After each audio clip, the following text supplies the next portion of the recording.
What if the most important journey in African history never made it into your history books? Not because it didn't happen, but because acknowledging it would shatter everything you were taught about who discovered what and when. In 1312, while Europe was mired in medieval chaos, an African emperor did something that sounds impossible. He assembled the largest maritime expedition the world had ever seen, abdicated his throne, and sailed west into the Atlantic Ocean. He never returned. For centuries, this story was dismissed as folklore, a legend, an exaggerated tale told by Arab historians who couldn't possibly have gotten their facts straight. But here's the uncomfortable truth. The evidence that he made it, that Africans reached the Americas nearly 2 centuries before Columbus, is scattered across 2 continents, hidden in plain sight. Carved in stone, rooted in plants, encoded in languages. And the only reason you don't know about it? Because erasing this history was essential to justifying 5 centuries of colonial exploitation. This is the story they didn't want you to know. Let's dig it up, Mali 1312. Close your eyes and forget everything you think you know about medieval Africa. The Mali Empire wasn't struggling. It wasn't backwards. It wasn't waiting for Europe to civilize it. It was the economic superpower of the known world, controlling the gold and salt trade routes that connected North Africa to the Mediterranean. Mali possessed wealth that made European kingdoms look like peasant villages. This empire had universities when London was a muddy collection of wooden huts. It had libraries containing hundreds of thousands of manuscripts while most Europeans couldn't read. Its capital, Niani, was a cosmopolitan center of trade where merchants from Cairo, Tunis, and beyond came to do business. And its ruler, the Mansa, commanded resources that would make modern billionaires weep with envy. But the emperor ruling in 1312 wasn't interested in gold. His name, according to historical accounts documented by Arab scholar Al-Umari, was Muhammad ibn Ku, though later traditions would call him Abu Bakr II or Abu Bakari II. He was obsessed with a question that haunted his dreams. What lies beyond the edge? Now, understand something crucial. Medieval Africans weren't ignorant about the Atlantic. They weren't landlocked desert dwellers staring at sand dunes. West African coastal peoples had been building ocean-going vessels for centuries. They understood tides, currents, and celestial navigation. They had fishing fleets that ventured far from shore. So when the Mansa looked westward at that vast blue expanse, he wasn't staring at the unknown. He was staring at the unexplored. There's a massive difference. Al-Umari, writing decades later from interviews with people who knew Mansa Musa, the Mansa who succeeded our protagonist, recorded what happened next with remarkable specificity. The emperor assembled a test expedition, 200 ships, not canoes, not fishing boats, purpose-built vessels designed for long-distance ocean travel, loaded with provisions, gold for trade, fresh water, and Mali's most experienced sailors and navigators. His instructions were clear: sail west until you find land or your supplies run out. If you find something, come back and tell us. If you don't, come back anyway. Months passed. Seasons changed. The capital waited. Finally, one ship returned. Just one. The captain's report was both tantalizing and terrifying. They had encountered what he described as a river in the middle of the ocean, a massive current so powerful it pulled ships toward it. The Arabic term used suggests something like a maelstrom or whirlpool. Most of the fleet, driven by curiosity or caught by the current, sailed into it. Only this captain, sensing danger, had turned back. The others were gone. Now here's where the story becomes extraordinary. Most rulers, having lost 199 ships and hundreds of men, would have called it a disaster. They would have mourned, declared the Atlantic, cursed it, and moved on. But this emperor did something that shocked his entire court. Something so unprecedented that Arab historians recorded it with barely concealed amazement. He abdicated his throne. He handed power to his nephew, Mansa Musa, who would later become the richest man in human history. And then he ordered the construction of an even larger fleet. Not 200 ships. 2,000. 1,000 filled with men sailors, navigators, scholars, guards. Another 1,000 loaded with food, water, trade goods, and gold. And this time the emperor himself would lead the voyage. Think about what this means. This wasn't a scouting mission. This wasn't exploration for glory or gold. This was a man so convinced there was something beyond that horizon that he gave up absolute power over one of the world's wealthiest empires to find out. In 1312, the Emperor of Mali sailed into the Atlantic Ocean, and according to every historical record we have, he never came back. European historians would later claim this proved the expedition failed, that he and his fleet were destroyed by storms, swallowed by the ocean, lost to the hubris of a primitive king who didn't understand navigation. But what if they're wrong? What if the reason he never returned is because he found something worth staying for? Let's talk about what the conquistadors found when they arrived in the Americas in the 1500s. When Spanish soldiers carved their way through Central and South America, they encountered civilizations that shocked them. Not because they were primitive, but because they were advanced in ways Europe couldn't explain. And among the ruins and monuments, they found something that didn't fit their narrative of discovery at all. Giant stone heads. 17 of them scattered across the Olmec heartland in what's now Mexico. These weren't small sculptures. Some weighed up to 50 tons. Carved from single blocks of basalt, transported from quarries over 100 kilometers away through dense jungle terrain. Each one unique. Each one clearly depicting a specific individual. And here's the part that made Spanish chroniclers uncomfortable. These heads looked African, not sort of African. Not if you squint and use your imagination, African, unmistakably, undeniably African. Broad noses, full lips. Facial structures that bore zero resemblance to indigenous American populations, but strong resemblance to West African peoples. Now, mainstream archaeology has an explanation. These are indigenous rulers. The features are just artistic interpretation. The Olmec naturally looked like that. Except, they didn't. Skeletal remains from Olmec sites show typical Native American cranial and facial structures. DNA evidence confirms they were indigenous to the Americas. The Olmec didn't naturally have these features. So why did they carve 17 massive monuments depicting people who looked African? The standard archaeological answer is essentially, they just did it doesn't mean anything. But let's apply common sense. You don't spend months or years carving a 50-ton portrait of someone who doesn't exist. You don't immortalize fantasy figures with that level of effort and resources. These were clearly important people. People the Olmec had seen. People who had made enough of an impression to be worth commemorating in stone for eternity. But the stone heads are just the beginning. Indigenous oral histories across Mexico, Central America, and South America contain persistent, recurring stories about dark-skinned visitors who came from across the Eastern Ocean. The Aztec had accounts of mysterious traders with black skin who brought unusual goods. The Maya spoke of dark-skinned gods or powerful foreigners who came by sea. Cultures in South America preserved legends of strangers who arrived with knowledge of metallurgy and agriculture. Christopher Columbus himself, yes, Columbus wrote about this in his own journals. In his writings, he documented conversations with indigenous Caribbean peoples who told him about black-skinned traders who had come to their islands years before. They carried spears tipped with a specific metal alloy that the indigenous people called guanin. Columbus was curious enough to acquire samples. He sent them back to Spain for analysis. Modern metallurgical analysis of those samples reveals something stunning. Guanine was an alloy of gold, silver, and copper in specific ratios that match almost exactly the composition of metals produced in medieval West Africa, particularly in the Mali Empire region. This wasn't a common alloy.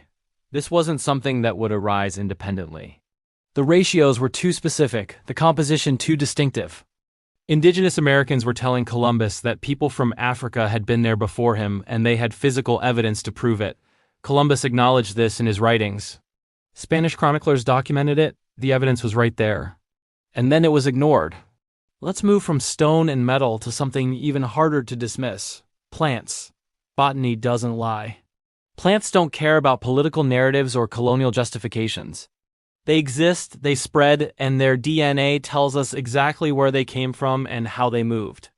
And when you look at the botanical evidence connecting Africa and the Americas before 1492, the picture becomes impossible to ignore.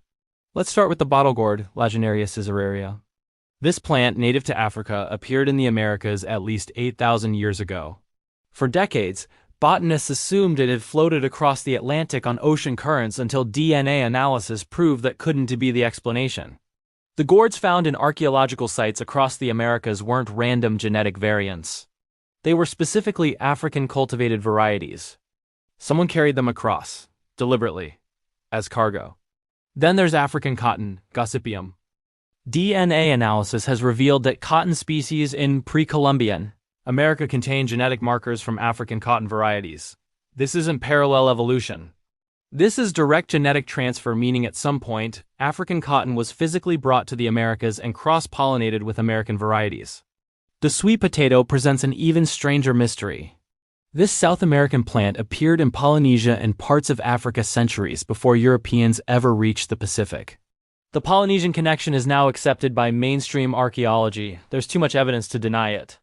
But the African presence of this plant, with indigenous names that don't match European terminology, suggests another route of transfer. And then there are the linguistic breadcrumbs. Mande languages, the linguistic family of the Mali Empire, contain words that show up in indigenous Caribbean and Central American languages with shocking similarity. Words for gold kana in Mande, cana in some indigenous Caribbean languages, canoe, nearly identical terms. Trade goods specific food crops. Linguists who've studied these connections point out that this isn't just random phonetic similarity. These are cognates words that share meaning, pronunciation, and contextual usage in ways that suggest direct cultural exchange. One or two word similarities. That could be coincidence. Dozens of words across multiple language families? That's contact. Now let's talk about the most damning piece of evidence of all. It was actually easier for Africans to reach America than it was for Europeans. Modern oceanography has mapped Atlantic currents with precision, and what we've discovered completely rewrites the narrative of who could have made the journey. From West Africa, specifically from the region around Senegal and Gambia, where the Mali Empire had coastal access, there's a direct ocean current called the North Equatorial Current. If you launch a boat from West Africa and let the currents carry you, you will end up on the coast of the Caribbean or northern South America. You don't need advanced technology. You don't need sophisticated navigation. The ocean will literally carry you there in a matter of weeks. Compare that to Columbus's route, which had to fight against certain currents and required much more difficult navigation. Maritime historians have conducted experiments. Ocean-worthy vessels launched from West Africa and allowed to drift naturally arrive in the Americas in 25 to 40 days, depending on winds. The river in the middle of the ocean that the Malian captain described, that matches perfectly with the behavior of Atlantic currents where multiple flows converge near the mid-Atlantic ridge, creating powerful gyres that can be dangerous if you don't understand them, but which also create natural pathways across the ocean. The Malians had been seafaring people for centuries. They understood currents. They understood trade winds. Their coastal communities had accumulated generations of maritime knowledge. Abu Bakr II's expedition wasn't a desperate gamble into the unknown. It was a calculated exploration following natural ocean highways that their sailors probably already suspected were there. So if all this evidence exists, stone monuments, metallurgical proof, botanical transfers, linguistic connections, and oceanographic feasibility, why don't you know about it? Because acknowledging it would have destroyed the entire moral foundation of European colonialism. Let's be brutally honest about what was at stake. The transatlantic slave trade, which forcibly transported an estimated 12 to 15 million Africans to the Americas, was built on a very specific lie that Africans were inferior, primitive. Without civilization, without history, without achievements, European colonial powers needed the world to believe that Africa had contributed nothing to human advancement, that Africans were blank slates waiting to be civilized through enslavement. If Europeans had to admit that Africans had crossed the Atlantic centuries before Columbus, that African kingdoms possessed maritime technology and wealth surpassing European nations, that African explorers had established contact with advanced American civilizations, the entire justification for slavery collapses. You can't claim racial superiority over people who accomplish what you claim they couldn't do. So the evidence was systematically erased, dismissed, or reinterpreted. When Spanish conquistadors arrived in the Americas, they didn't just conquer indigenous peoples. They destroyed their records. Thousands of indigenous codices, books that contained centuries of history, were burned by Spanish priests who declared them pagan and demonic. We'll never know what those books said about African visitors because they were deliberately destroyed. Any artwork or sculptures depicting African features were either hidden, reinterpreted as artistic exaggeration, or simply ignored. The Olmec heads were discovered by archaeology, documented. and then explained away as indigenous rulers despite looking nothing like indigenous populations. When scholars like Dr. Ivan van Sertima published They Came Before Columbus in 1976, compiling all this evidence into a comprehensive academic argument, the academic establishment tried to destroy him. Major historians called his work pseudoscience and Afrocentric fantasy. Universities denied him platforms. Journals refused to publish supporting research. His character was attacked. His methodology was dismissed without serious examination. Why? Because his evidence was weak? No, because his evidence was too strong. If Van Sertima was right, if Africans had reached and influenced the Americas before Columbus, it meant 5 centuries of historical narrative were built on lies. It meant textbooks had to be rewritten. It meant confronting uncomfortable truths about how history is recorded and who gets credit for human achievement. The academic establishment, particularly in the 20th century, was heavily invested in Eurocentric historical narratives. Admitting African maritime achievement threatened that entire framework. So Van Sertima was marginalized, his work was dismissed, and the evidence he compiled was shoved back into obscurity. Let's reconstruct what most likely occurred. In 1312, Mansa Abu Bakari II departed West Africa with 2,000 ships. Following the North Equatorial Current, which Malian sailors had probably been using for shorter voyages for generations, the fleet would have made landfall somewhere along the northern coast of South America or the Caribbean within weeks. Unlike European conquistadors who arrived 180 years later with the explicit goal of conquest and gold extraction, the Malian expedition was a trade and exploration mission. They brought gold, goods, knowledge, and the wealth of an empire. When they encountered indigenous civilizations, the Olmec, the precursors of the Maya, the complex societies of the Caribbean, they didn't arrive as invaders. They arrived as traders. Cultural exchange began. The Africans brought metallurgical knowledge, possibly improved agricultural techniques, trade goods, and connections to a wealthy empire across the ocean. The indigenous peoples offered local knowledge, their own technologies, and partnership. Some Malians probably settled. Small trading posts may have been established along the coast. Marriages likely occurred. Over the years or decades, a small African diaspora existed in the pre-Columbian Americas. This explains the Olmec heads, their portraits, commemorations of important African traders, leaders, or spiritual figures who earned respect from indigenous peoples. You don't carve 50-ton monuments to random visitors. You carve them for people who made significant cultural and economic impacts. This explains the linguistic transfers. Languages always mix when cultures trade. Words for goods, tools, and concepts get borrowed and adapted. This explains the botanical evidence. Traders bringing goods would naturally transport useful plants, cotton for textiles, gourds for containers, valuable crops. This explains why Columbus found evidence of African presence, because for a century or more before he arrived, there had been ongoing, if sporadic, contact between West Africa and the Americas, and then the Spanish arrived. European diseases devastated indigenous populations. Estimates suggest up to 90% of the Native American population died from smallpox, measles, and other Old World diseases in the decades following 1492. Any African settlements, any mixed communities, any records of this earlier contact were wiped out by the twin catastrophes of disease and European conquest. The Spanish burned the codices. They destroyed the temples. They melted down the gold artifacts. They rewrote history with themselves as the heroes. And when they encountered evidence that contradicted their narrative, like those confusing stone heads with African features, they just didn't mention them. Or they explained them away. Or they ignored them entirely. The erasure was so complete that by the time archaeology became a formal science in the 19th and 20th centuries, the possibility of African contact had become ridiculous. Anyone who suggested it was dismissed as a crackpot. So what do we do with this? The evidence exists. It's fragmentary, it's circumstantial, it's not the ironclad proof that mainstream archaeology demands, but it's there. Stone monuments with African features, metallurgical signatures matching West African alloys, botanical transfers that shouldn't exist, linguistic cognates across ocean barriers, ocean currents that made the journey not just possible, but probable, and a historical account documented by Arab scholars of an African emperor who assembled the largest maritime expedition in medieval history and sailed into the Atlantic. Does this mean we rewrite history books overnight? No.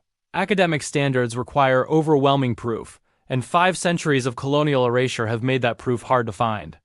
But it does mean we should stop dismissing the possibility. It means we should fund more research. Support scholars who explore these connections. Stop attacking academics like Van Sertima simply for asking uncomfortable questions.